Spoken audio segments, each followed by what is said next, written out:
Okay, now we're ready. I think I'm over the side by side. It's just not happening anymore. So I'm gonna give people a minute just to pop in the room. This is your girl Joe Bullock, founded Detour Movement Incorporated, and I know Quinn was on a minute ago, and she's gonna be on. So tonight we're gonna be talking about. I know many of you, if you're a young, driven Christian, then you should be on this page because we're talking about business, we're talking about ministry, we're talking about leadership, and we want to talk about how you, as an aspiring, emerging author, speaker, leader, can take it to the next level in terms of your business ministry and get some money to fund it. And Quinn's going to be sharing exactly how she did that. So looks like it's shared on my personal page. I'm going to make sure it's shared in the group.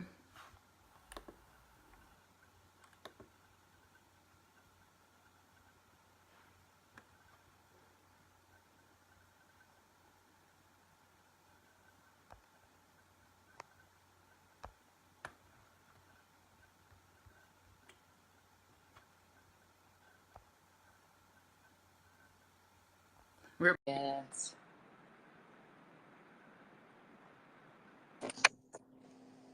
Hey, girl. Hey, I'm loving all that hair. Yes. Thank you, thank you. Yeah, I had to, have to keep it fresh and keep it guessing. I love it. I love all of it. I was like, her hair looks really cute. Like, I really like that. Thank you, thank you. I was trying to be fancy on Facebook with the side by side, but lately it hasn't been working for me. I see, because I was on. I was like, wait, she just got off. Let me get off and come back on again. Yeah. No, it's okay. Any way we can do it, as long as we get it done, it'd be great. Awesome, awesome. Okay, let me throw this in the group. And sometimes Facebook is a natural hater on your biz page, but it's all good. We're gonna work it out. Share it in the group.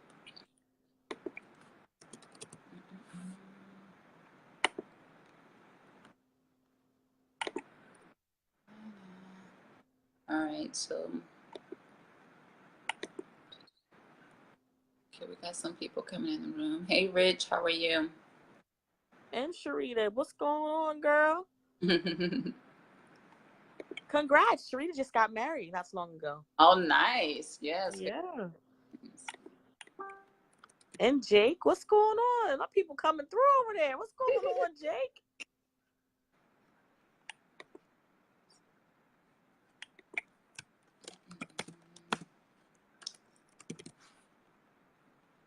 All right. So you guys let us know where you're coming from. I know Rich too, I saw a post he was posting about some marketing company wanted to market for him for like 5 or 10 grand. He sold out on his mission ball. So that's awesome. Congrats, Rich. And I was asking, was that all word of mouth? I wonder, because listen, people be sleeping on word of mouth on these streets.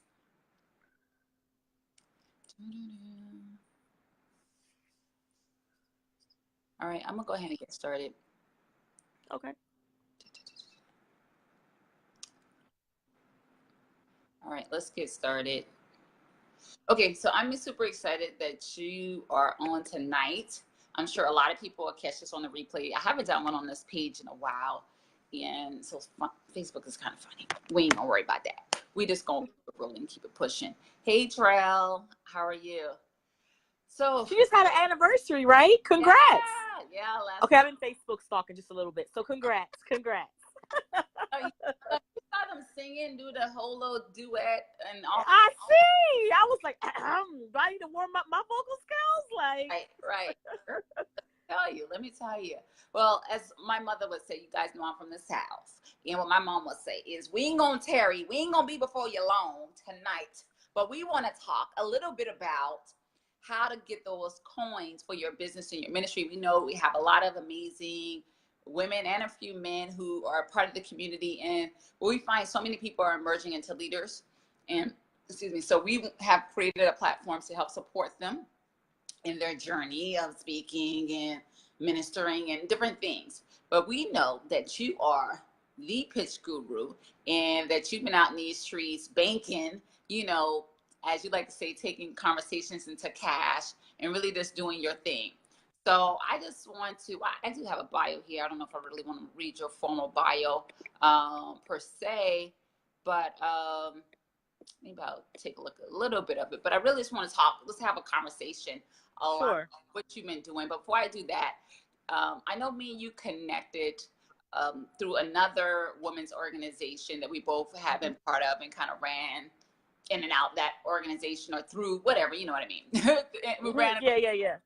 asking in that organization and your purses. I've always been a fan of all the amazing purses and bags you have. But you was like, even when people were vending, I remember we had this conversation. Oh God, I think I've known you for over 5 years now, Quinn. Mm-hmm. It's been a while because I saw you at Lisa Nichols' event. Like we were both outside.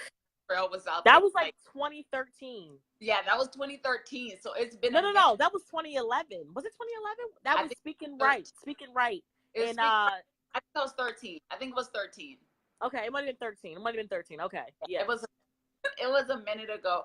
And even before that, like it was at Doreen Rainey's conference, you were talking about how people are vendors, but they don't know how to sell. They don't know how to speak. They don't know how to turn these conversations to cash. People think they're just going to show up with their vending table. People think they're just going to show up as a speaker and automatically think because I have something to sell, it's going to fly off the walls. And that's not quite the case. And you Not made at it all. Not at right. all. And you, because you're so good at this, you've made this another income stream for you in business that you're doing. And so I just want you to share, let's just jump right into how the heck did you pitch up 33K of money? Like what kind of just share a little bit about your journey and kind of where did you go? How did you do that a little bit? Well, I will say this, thank you for sharing your platform with me. I know that we met through another women's organization, but you and your sister have been having an awesome conference the last couple of years as well. And I don't take it lightly that, I was invited to speak on your stage because I've been at the conference before. I know the caliber of women that you bring to kind of bless people in the audience. So I appreciate that opportunity. I'm really looking forward to joining you guys in South Carolina. I'm excited about that. And that's the mega question that I always get. Like, how do you win $33,000? And it's so funny because I did an interview a couple of weeks ago, and when we added up the time, it was like under 20 minutes. Like it was $33,000 in under 20 minutes. Wow. And I would say this, I've lost Mm-hmm. more than I've won. Mm-hmm. But I think what I keep doing is keep entering competitions. That's the secret. And it all started, honestly, when I was in college. When I was at Howard University, I had heard about this competition. And if you can motivate someone in 2 minutes or less, that you can win $1,000 cash. And honestly, I mean, as a college student, $1,000 is like everything. So I remember actually taking a plane from DC to LA because I was very new to pitch competitions. And everybody was sitting in line because you had to audition first. So I always tell people it's like you just show up and you pitch. There is always an audition or an application process. Mm-hmm. Usually what they ask you is a couple of questions about your business. I'll get into the type of questions they'll ask you, and then they'll ask for either a video or even just some type of demonstration about your business or about whatever you're pitching. So this one was just like a motivational pitch contest. I wasn't pitching a product, but I had to motivate an audience of judges to push past their fear, go after their dream business, dream job. It was like motivation oriented. And I remember it was 2 rounds. Mm-hmm. And the first round was 2 minutes, but you couldn't see the time, which is unheard of because now every time you pretty much know how much time you have left. And then after you had 2 minutes, they eliminated a certain amount of people, and then you have 1 minute. And I remember standing in that line feeling like I was so unqualified. I was talking to some of the other people who were in there. They were a lot older than me. They were speakers. They were authors. I mean, they had books in hand, and I'm sitting here like I'm just in college trying to win $1,000. Like that's all I got. Like Right. that's I mean, what it is. fine. So I remember the first time I went for 2 minutes. I did my thing. I was motivating people to go after their dreams or goals or their passion. I think that I keep it very general. And then they had announced that, I think about maybe 10 of us had made to the second round where we had 1 minute to motivate. And at the end, it was just first of all, if you're around a bunch of speakers, as you know, there is an energy that you can't describe with people who are speakers. It's electrifying almost. People are excited. They're friendly. You know what I mean? They have a giving heart.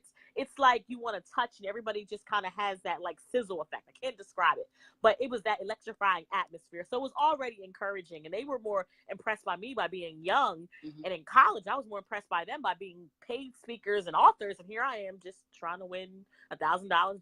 Somebody told me I could speak very well, so I hopped on a plane. And I remember after that, the 1 minute that we had, I did my thing, and then they announced the winner.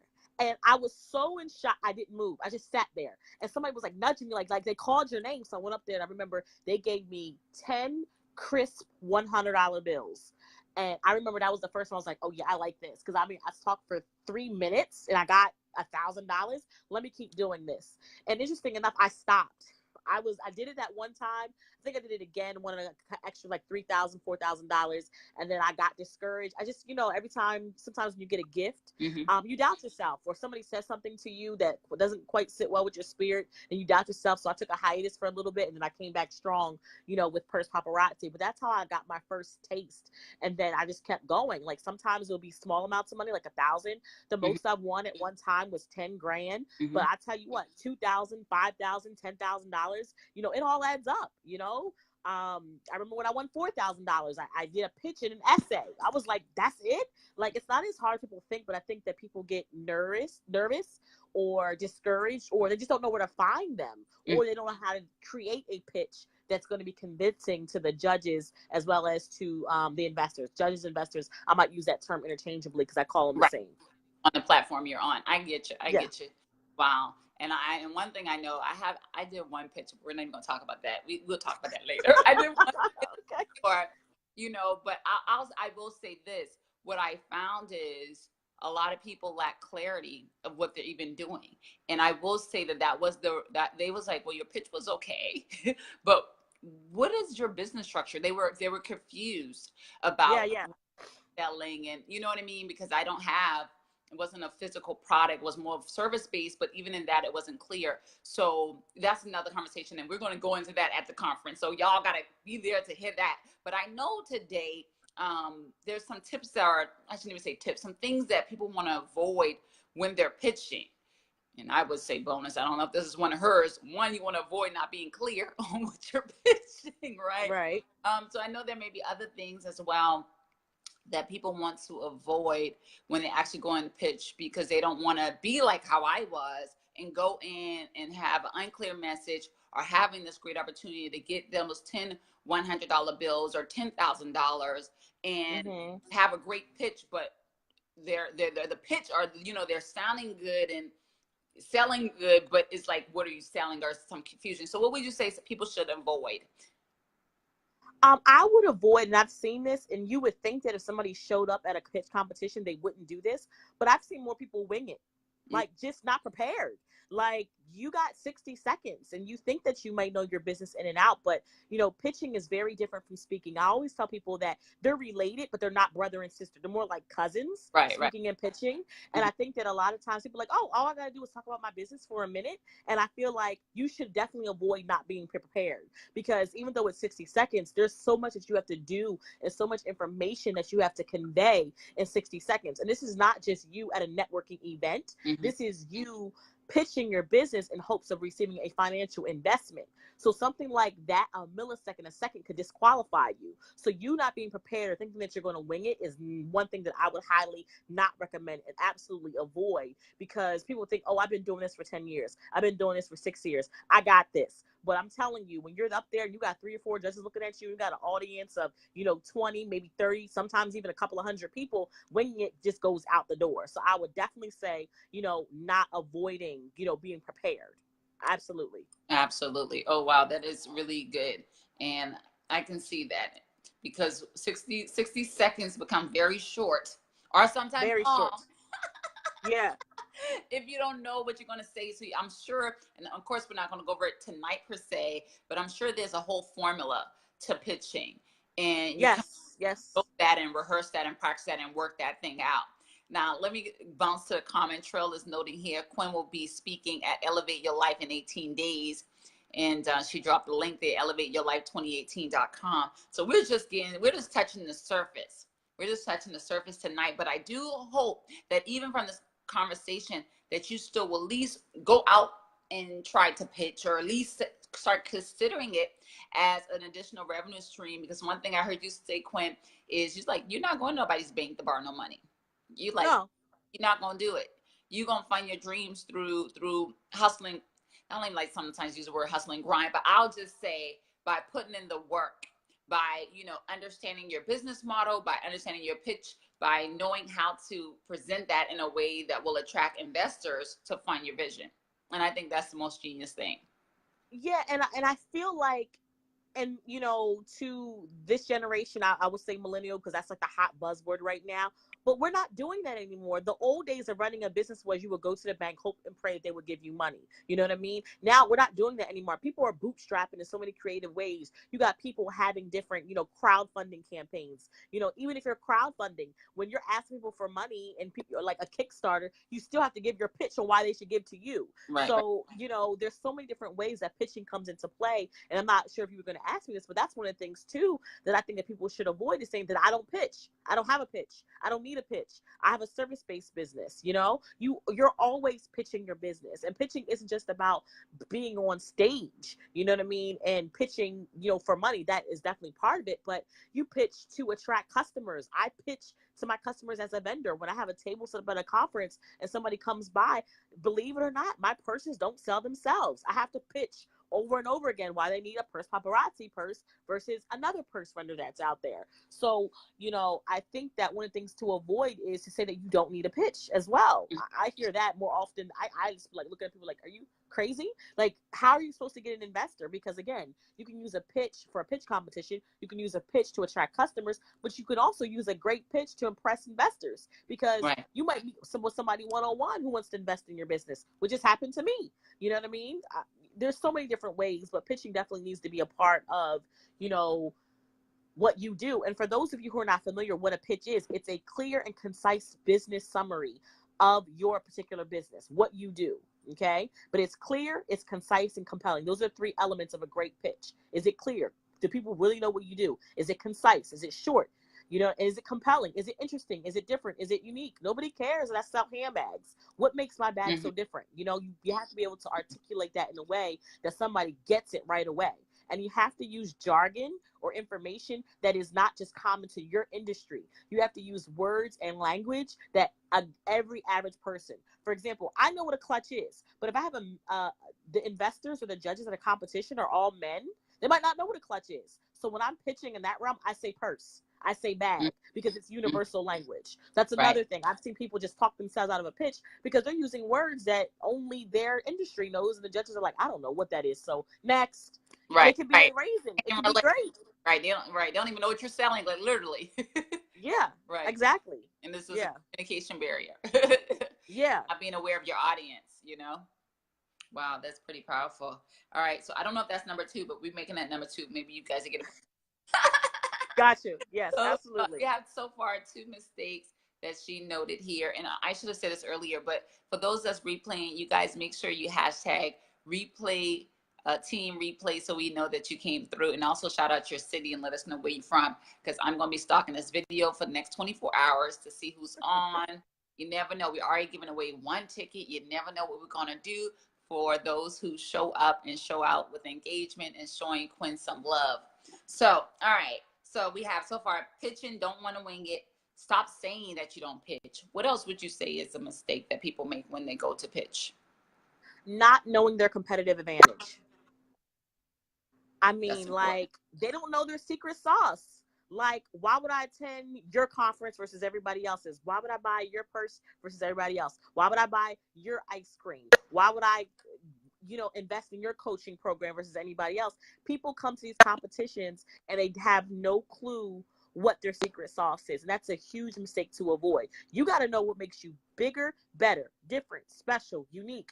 You got to know that. Like, you have to know that. I mean, that's part of the reason. And sometimes people get so caught up in, their business, and they get so caught up in, maybe trying to figure out how to make something so different and so unique, or just inventing something from scratch. And I tell people all the time, you don't have to recreate the wheel. We've heard that. You just got to decorate a different color. That's all. Because there's nothing new under the sun. People have been having conferences. There's been bags out there for days. There's been all types of shoes and blankets and clothes. But you have to make sure that whatever you do to that product makes it different or unique. I'll give you an example. I know a guy who won a pitch competition. He sells cookies, right? Now, everybody's had a cookie before in their life. His cookies were vegan.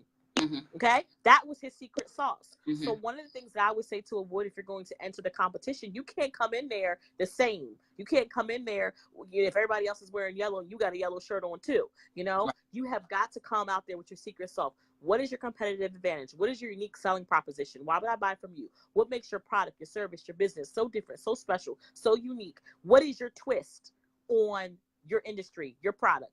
And once you know that, that is going to elevate you, because some people come in there and they just have these businesses and they don't know how to, number one, either they don't have their secret sauce, which is their competitive advantage, or they don't know how to articulate it. That's a whole nother conversation.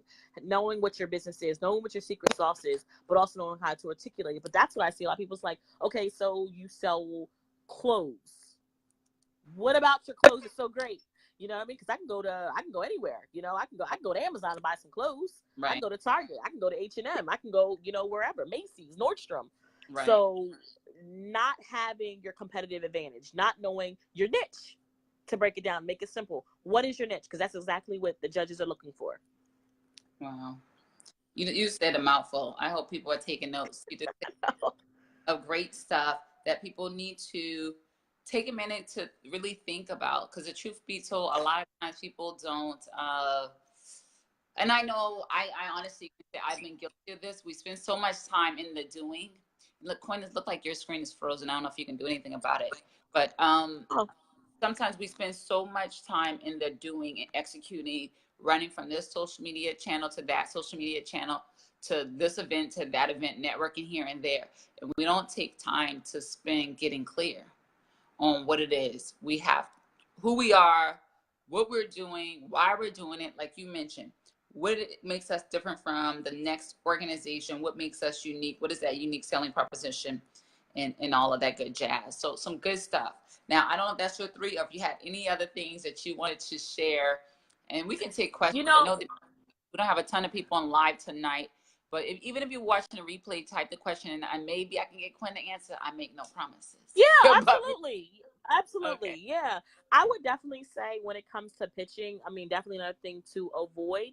And this is not even just for pitching. This is just because honestly, everything that you're doing in business translates into your pitch. The more solid you are, the more you know. I always tell people you need to be best friends with your business. It's like you know your best friend's favorite color, her favorite food, you know what she likes to do for fun. You need to know that same data and information on your business. You can't come in there and expect to win these competitions or win in business, period, if you are unfamiliar with your business. So one of the things that I will also say to avoid when, entering pitch competitions, pitching your business, or just as an entrepreneur, period, is avoid trying to serve everyone. Point blank, period. Avoid trying to serve everyone, because one of the things that I think that we think is, you're in business, most of us, because we want to make money, we want to make a profit, we want to have these funds to live a lifestyle that we want to support our families, and we think that by focusing on a certain amount of people that we are excluding other people. And I would say this from complete transparency, from me living this, that I was doing purse paparazzi formally since 2011. My business took off in 2015. 4 years later, 4 years later, I was working my 9 to 5 and I was working my 5 to 9, which was purse paparazzi. The minute we decided to focus on women who were members of a sorority or who attended a historically black college university, HBCU, that's when I was able to quit my full-time job and do the business full-time. Now, that is our specialty. That doesn't mean that I don't have regular fashion purses and clutches and handbags. I do. But my bread and butter is my specialized niche, which is women who are a member of a sorority or went to an HBCU. And guess what? You don't have to be in a niche. I get the question all the time. You have to be a part of a sorority. Are you an AKA? Are you a Delta? Are you a Zeta? Are you an SRO? I'm like, no, I love the sisterhood, but I saw that it was a need for my product, and I catered to that niche, and it kind of worked out in my favor. So avoid trying to serve everyone in your business and in your pitch. Because people, they'll ask you that, because sometimes in pitch competitions, there's Q&A. They'll ask you, so what's your competitive advantage? Or they'll ask you, so, and when you say Hold up. everyone, I just see the judge's face go, your business isn't for everyone. It isn't. Mm-hmm. So if it's women, what kind of women? Are they black women, white women? Are they single women? Are they Christian women? Mm-hmm. Are they women with, multiple kids? Are they women with twins? That's a market, but you have to be very clear, or you have to avoid trying to cater, trying to serve everyone, because once you do that, you're serving no one. Wow, that's good. That's good. And I love that. And I remember when I saw, because I've been following you and I've been on your list for like forever. And because, girl, you know me in the backseat, like have some all kind of situations and all kind of stuff. So, any rate, and I saw when you made that switch, and it was powerful, and Mm-hmm. it positions you, like you're saying, it kind of eliminates competition, or at least limit it greatly, because then now you become that person for that particular thing. And I totally get it. That's amazing. And I've been a witness to see her go to different colleges and sorority. I'm not a sorority girl either, so I don't know all the lingo, but you know, going to their different events, their annual events, and doing your thing. And you know, who doesn't want a purse that's like personalized to their organization? So that's so powerful. Yep, Cheryl just wrote it. When you try to serve everyone, you end up serving no one. And so great stuff. I'll recap really quick for everyone that's going to be watching on the replay and for the folks that's live. So we said that obviously winging it, that's not going to work. And that's just in general. You shouldn't wing anything. You shouldn't wing a pitch. You shouldn't wing your talk. You have to take time to prepare. And I know I have been in situations when I felt, just being very transparent, that I hadn't prepared as much as I want to. But I'm going to tell you, if you find yourself in that same situation, sometimes you just need to shut down the computer and get out a piece of paper and write down, you know, what that thing is that you need to say. You heard Quinn Mm-hmm. talked about, you need something clear, you need something compelling. Like, how can you put something together that will catch on and people remember? I dare to say, Quinn, I'm gonna put you on the spot. I think you can. Yeah, I know you can handle it. Like, you are the pitch guru.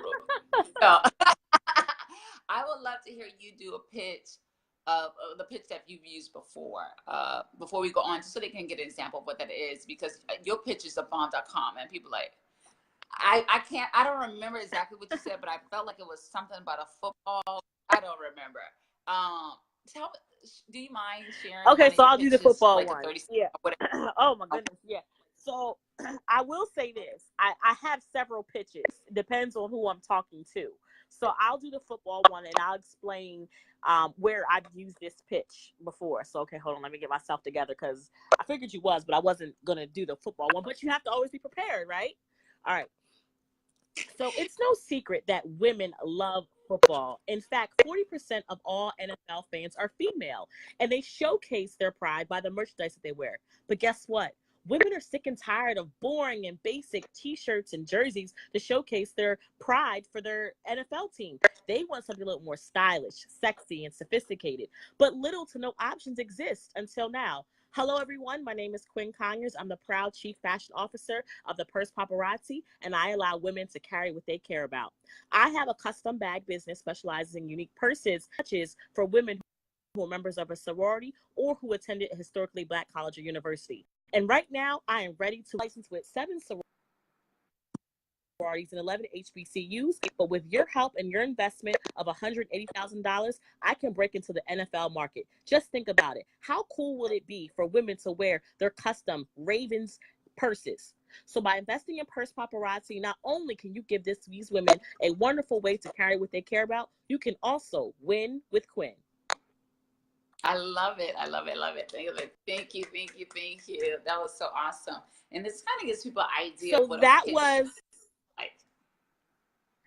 We're getting yeah, some. and that was probably like a 60-second. You kind of froze up on me. Go ahead. Okay, a 60-second pitch. Facebook is trying. Yeah, that was like a 60-second pitch.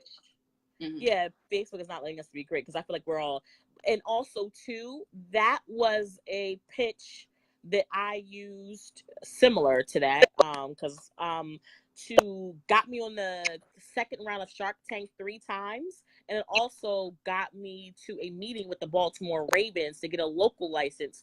The only reason why they couldn't grant us the license to create the Baltimore Ravens clutches is because Dooney and Burke has the contract. So I was hot.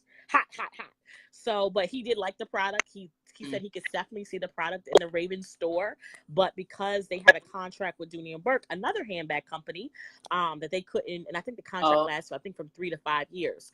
So I'm gonna come back to them, but he at least liked the idea. And that was a little bit of the pitch. But of course, I had the actual purse with me. I showed them how they would be. You know, I'm saying, look, I'm already licensed with the college market. I'm already licensed with these organizations. I want to expand my brand, because also too, when you're pitching, they want to know what you've already done. You know, they want to know what you've Right. already done before Right. they invest in you on another level. So I had to tell them, this is what I've already been Gotcha. doing. And this is how I want to actually expand my brand and step into this NFL market by getting a local license first. Because there's only over 30 teams to get the Ravens license first.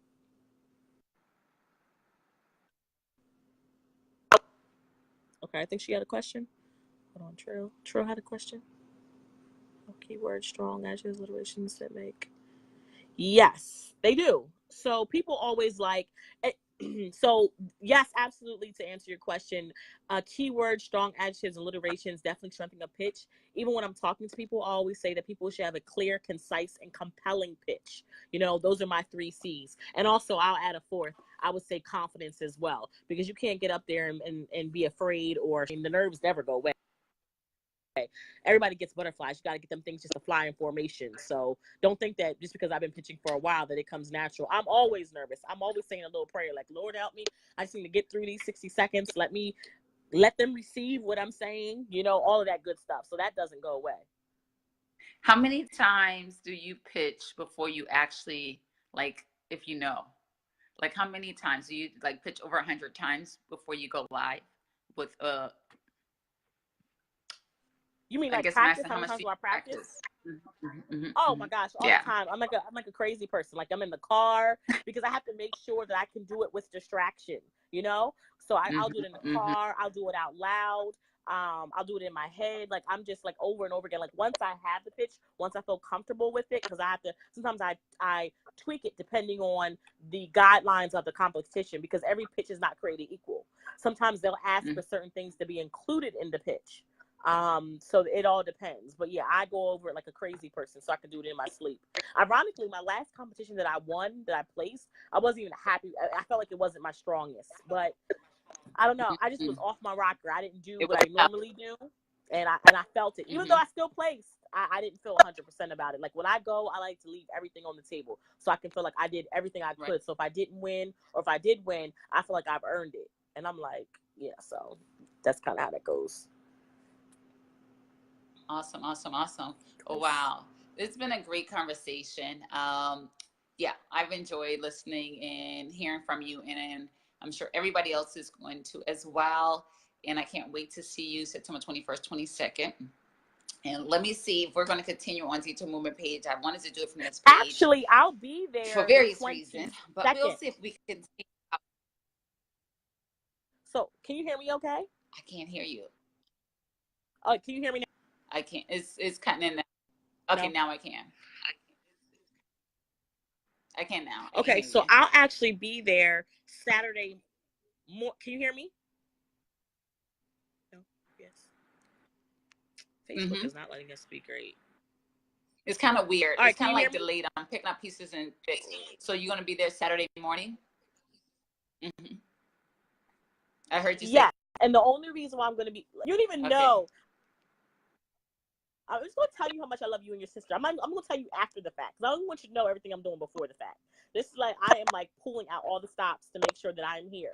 So I have not announced this yet because my nerves is bad and I got to get ready for it. But there is a pitch competition that I'm going to for that I made it maybe 2 weeks ago. And pitching, you know, it's an emotional roller coaster, because if you win, it's great. But if you lose, it's like, it takes a lot out of you because you do so much to prepare for it emotionally, and you don't want to, it's just a whole bunch, right? It's just a whole bunch. So long story short, I don't know if anybody is familiar with Sarah Blakely. Sarah Blakely is the person who found Spanx. Her headquarters is in Atlanta, Georgia. She is partnered with 2 other organizations. I think it's called Bumblebee something. I forget the name of that. And Fearless Magazine. They're doing a pitch for dollars. You had to enter online. I had found out that I'm a finalist. I was like, yes. And I saw the date. I was like, no. Okay. I was like, listen. I was like, I can come. I can come Friday. I said, but Saturday I cannot. I cannot. I already have a commitment. I said, it is what it is. I know it's $100,000 on the line. I was like, but I have already promised these ladies, like, I have got to get there hella high water.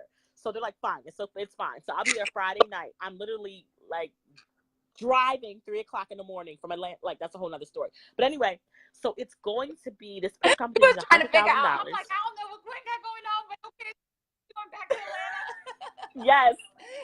Yes. So it's in Atlanta. It's at Sarah Blakely's Spanx headquarters. Is a $100,000 pitch competition. Wow. They're taking people from all across the U.S.